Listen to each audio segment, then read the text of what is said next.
There's something that gives me some level of confidence, and it's simply the history of elections, the elections that we've held over the last 4 years. And I refer specifically to the by-elections, Asin North, and then the one in Lejusu and so on.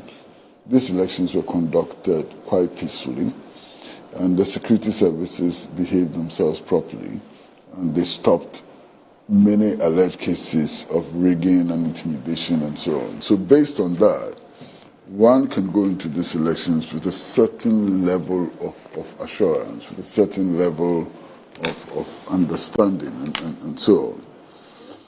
However, my problem simply is that now the thing is on a nationwide scale, and to take the example, for example, of Asin North and replicate it nationwide would have serious challenges, So on one hand, based on the record of the security services in the last by-elections and so on, I have some confidence.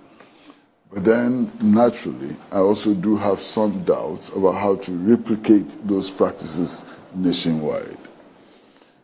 One of the things which has been demonstrated very clearly is the integrity of heads of the security services, especially the Inspector General of Police, who has demonstrated in the last few by-elections that he as an individual and as head of the police service is neutral and is committed to making sure that things happen properly and so on. There's one part of the narrative that I'm not too comfortable with. Because you see, if you take the 1992 Constitution, every citizen is clothed with the duty to ensure that we have free and fair elections. It is not the preserve of the security services. But the narration now seems to suggest that protecting the ballot, making sure that rigging does not take place and that people are not intimidated and so on, is the sole responsibility of the security services, especially the police force. I think that narrative is faulty, you understand?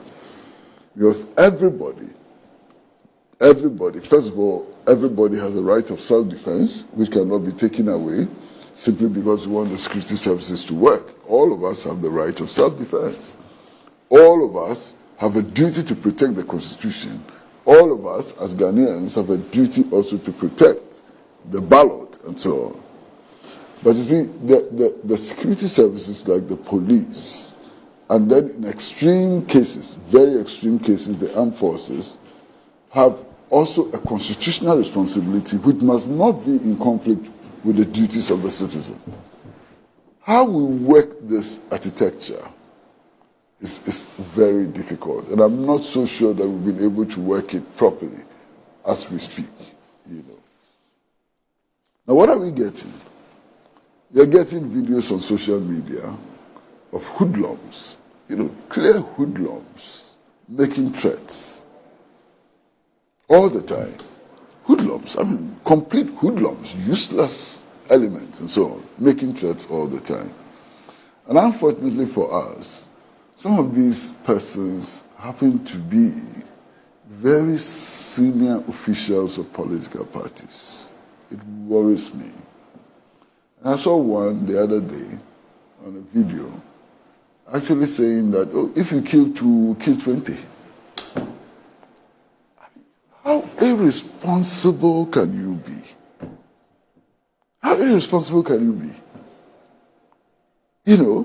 And this guy is walking about. Nothing has happened to him. Nobody has invited him for questioning. But I hear that smaller people who make statements which are even less weighty have been prosecuted and convicted. What about the party leaders? You understand?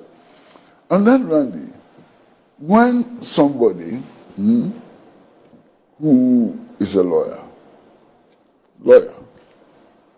and who plays a role in the communications team of a party, sits on set and says that, look, when it comes to voting, we know that we'll be outvoted. We'll be outvoted. But we have dwarfs who will change the results in our favor. Mutia. What is that person talking about? What that person is doing is making a public confession that there's a machinery for rigging. It's clear, it's in clear language. You understand? It's not, Or when a party official makes a statement to the effect that they have 1 million ways of winning elections, and that winning election is not about who turns out at the polling station and who is casting their ballots. And there are 1 million ways of winning elections and so on. What does that mean? I think we should be interested in all of these things. If we want to ensure free, fair, and transparent elections, we should be interested in all of these things. The other things that we should also be interested in is the fake media which has emerged and which is doing tremendous damage to our politics. And yesterday I was complaining about my particular situation where somebody has set up an X account in my name, And he has not just set up an X account in my name. Over the last 1 year, I've protested to X. I've sent verification notices and so on to X. They've ignored it. And this guy still continues to operate this X account in my name. And X then as in Twitter. Twitter, yes. And then 2 days ago, I actually saw that he has verified the account and has a blue tag. So it means that this guy actually has gone to pay money. He's gone to pay dollars, in order to keep this scam going. What is in it for him and so on? So yesterday I was complaining about my situation, and the responses I got was mind-boggling. I mean, Sampan, yes, the Metropolitan Chief Executive of Kumasi, also told his story.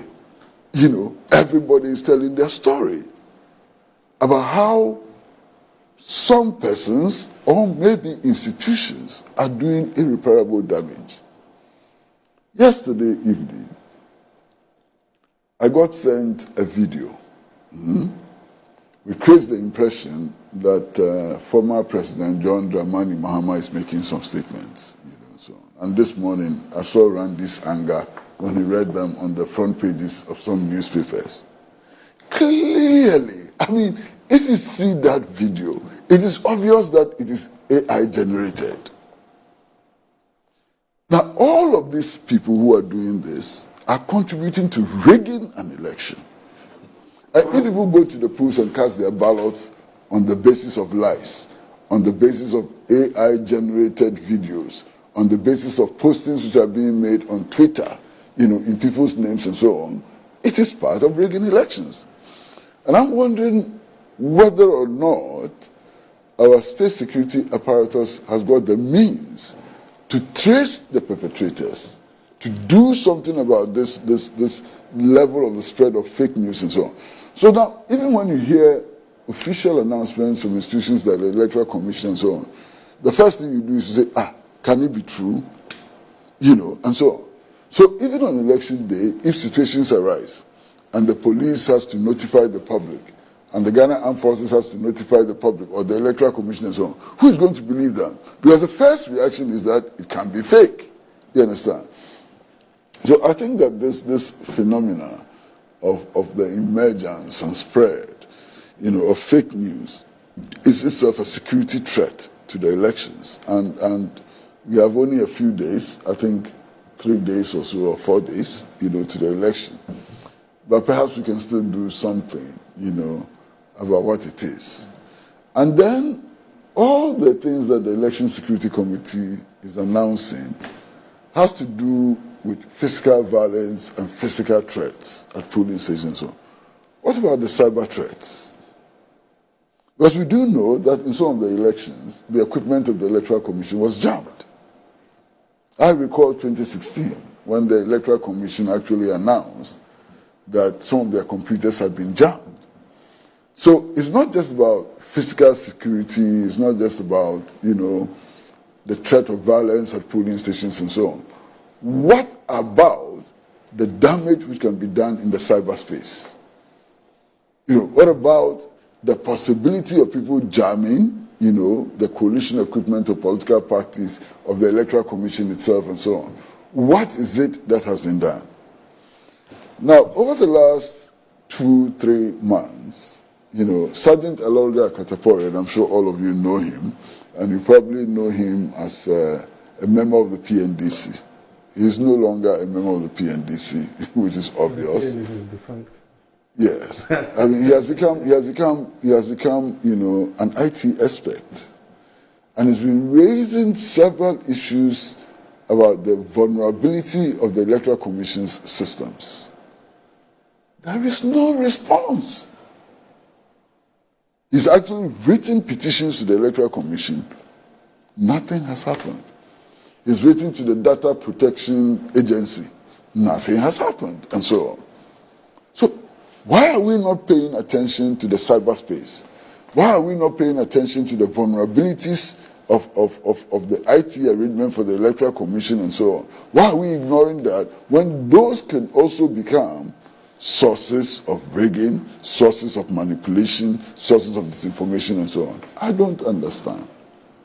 Maybe it's because I'm a layman.